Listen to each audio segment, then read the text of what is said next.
আজ বাড়িতে বানানো হবে চিপস। তার জন্য ছোটো বাটির 1 বাটি মসুর ডাল আধ ঘন্টা বা কম করে 10 মিনিট ভিজিয়ে রেখে সেটা মিক্সিতে পেস্ট করে নিয়েছি।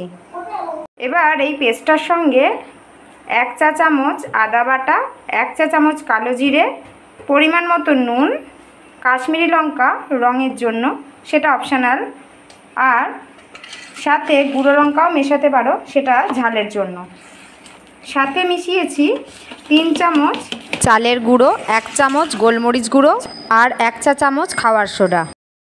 ভালো করে মেশানো হয়ে গেলে 1.5 চামচ কর্নফ্লাওয়ার দিয়ে আর একবার পেস্টটাকে মিশিয়ে নেব। এরপর 5 মিনিট রেস্ট দেবো। কড়াই এখন তেল গরম করতে দেওয়া হয়েছে। এবার যে কোনো সর্ষে তেলের প্যাকেটের মাথাটা এরমভাবে কেটে নিতে হবে। আর কোনাটা একটুখানি কেটে নেব। আর এই পেস্টটা এই প্যাকেটটার মধ্যে ভরে নেব। এবার গরম তেলে একটু একটু করে এইভাবে দিয়ে দেবো।